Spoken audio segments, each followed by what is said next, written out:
یہ ہے مکتب کی اہمیت اور یہ ہے مکتب کی تعلیم. اور اس مل بیٹھنے کو کم نہ سمجھے. اللہ تبارک و تعالی ہم سب کو مکتب کی اہمیت کو سمجھنے کی توفیق عطا فرمائے. اور ہمیں امید ہے کہ آپ حضرات کے دلوں میں اللہ نے خیر ڈالا ہے کہ دین کی نسبت کی خاطر آپ لوگ آ کے بیٹھے ہوئے ہیں. ہر فرد کوشش کرے. کیا کر سکتے ہیں؟ پہلا کام تو یہ ہے ہم خود مدرسہ بن جائیں. اپنے عمل سے، اپنے اخلاق اور کردار سے ہم خود بچوں کو تعلیم دینے لگے. ظاہر سی بات ہے ایک دن میں نہیں ہوتا. جب تک نہ ہو سکے تو جو مکتب چلا رہا ہو اس کے ہاتھ پیر مضبوط کر دے. آپ کو معلوم ہے کہ پتیاں کیا کرتی ہیں؟ آکسیجن تیار کرتی ہیں. پتیوں میں غذا بنتی ہے. پتیاں ہی تو تیار کرتی ہیں نا غذا، کیونکہ کلوروپلاسٹ ان کے پاس ہوتا ہے، فوٹو سنتھسس وہ کرتی ہیں. پتیاں یہ کہہ دے، ہر پتی یہ کہہ دے کہ ھذا من فضل ربی، میرا ہے یہ. اور جڑ کو جو سورس ہے، جو پانی دے رہی ہے، اس جڑ کو غذا وہ نہ بھیجے تو کیا پیڑ باقی رہے گا؟ بیسک چیز ہے کہ جڑ کو غذا نہ ملے، جڑ سوکھ جائے تو کیا ہوگا؟ پیڑ سوکھ جائے گا، وہ پتی بھی باقی نہیں رہے گی. یہ پتیوں کی ہریالی جڑ کی وجہ سے، یہ پتیوں میں جو غذائیں بن رہی ہیں جڑ کی وجہ سے.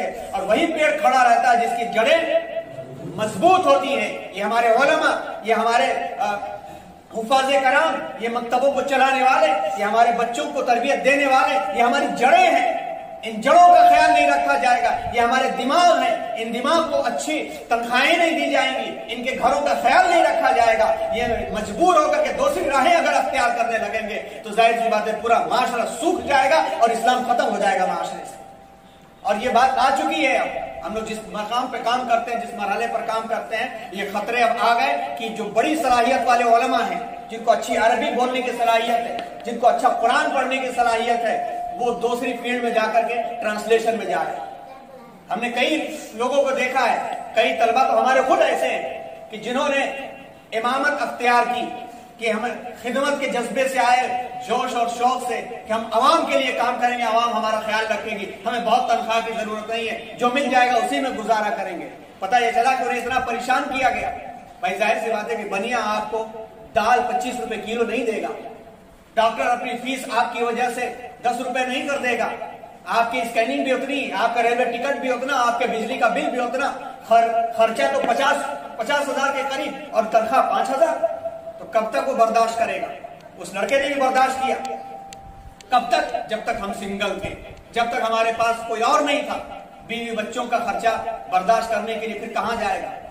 غلط کاموں میں نہیں جا سکتا تو حلال رزق کی طرف نکل جائے گا. اور وہ ٹرانسلیشن کی فیلڈ میں چلا گیا. جس کو 5,000 تنخواہ بڑی مشکل سے ملتی تھی، بڑی متولی کی سننا، لوگوں کی سننا، عوام کی سننا ہے. مولوی صاحب نماز لمبی پڑھا دیے تو مولوی صاحب نماز چھوٹی پڑھا دیے تو پنکھا کیوں چل رہا ہے؟ عاجز ہو کر کے وہ نکلا اور 1 سال کا کورس کرنے کے بعد 75,000 کا وہ اس وقت جو ہے تنخواہ پا رہا ہے اور اپنے ذریعے، اپنے ہاتھوں کے ذریعے کچھ مکتب بھی چلا رہا ہے. اب یہ صلاحیتیں وہاں نکل کر کے چلی گئی. ان بچوں کو کون پڑھائے گا؟ کون پڑھائے گا ان بچوں کو؟ اس لیے یہ تعلیم زیادہ نہیں ہوتے. ان کے ذہن و دماغ میں پیسہ کمانا ہوتا تو ان کے پاس قرآن جیسا علم ہے. اور آپ یاد رکھیں کہ قرآن جس کے دماغ میں ہوتا ہے وہ دنیا کا سب سے ذہین ترین انسان ہوتا ہے. سائیکالوجی نے اس بات کو ثابت کیا.